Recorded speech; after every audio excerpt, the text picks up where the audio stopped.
is really at the point that really can make the difference? Is it president? Is it VP? General Allen can step up to the plate and say, enough's enough. I'm putting Joe Blow in charge, and he's going to have somebody over each parish that can make the decision. We're going to get him the boom. We're going to go ahead and say, let's pump every Barry Island, and we are going to do everything physically possible to keep this all from coming ashore. When I got in the helicopter the first time with Stanton, head of New Orleans, and he said, oh, don't worry, Mr. President, we're going to help you clean up. I turned to him and said, land this chopper. There is no cleanup in South Louisiana. You either prevent it from getting or we're dead. We're going to die a slow death because they didn't hear the warning way back when. And that's the bottom line. There is no leadership. Mary Landers and the chief of staff for General Allen was on the phone with me. And they were giving me, when I got this number 7 excuse, we don't have enough money. This will take a third of the budget for the whole cleanup. You can't do it in 6 months.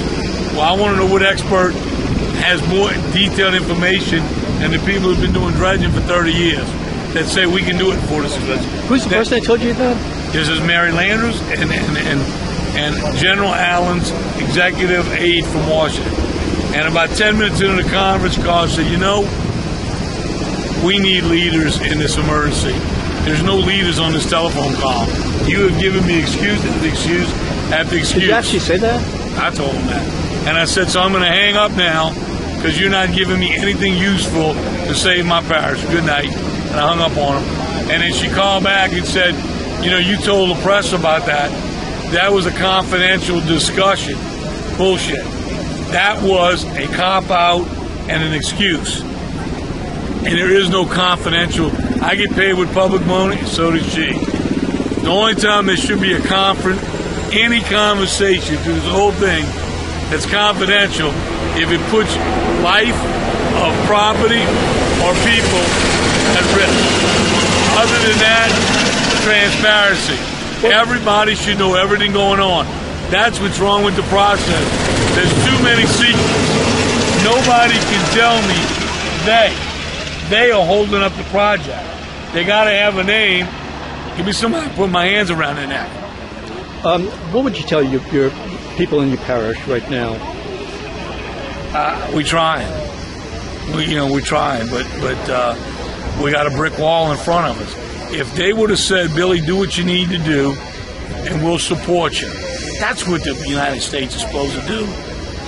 We would have had a Barry Island pump by now, because I'd have put every marsh buggy, every barge with a bucket on it.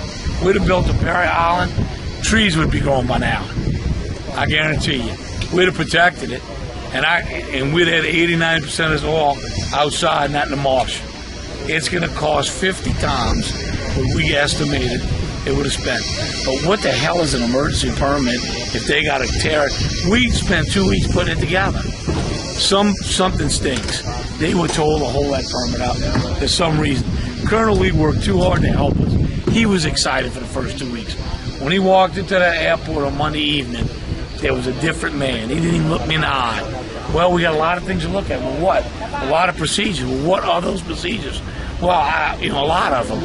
That is bullshit. That is a cop-out and excuse. And we paying for that. We paying for it with their salaries, and we paying for it with the marshes and the wildlife in this state. And for that, it's criminal. They ought to go to jail. Is that bad? Anybody that stays in the way of doing everything physically possible, we should be throwing a kitchen sink at this place. What do you mean we don't go out in the afternoon to deploy boom? My guys were out there with flashlights last night. You know what? There's nobody in charge that has any passion for doing the right thing. It's a job to them. Guy at BP met me going through it. I'm going home for the weekend. I'm like, Greg, I didn't even know it was the weekend. Glad you could go home for the weekend. Absolutely ridiculous. See you later, buddy. Can you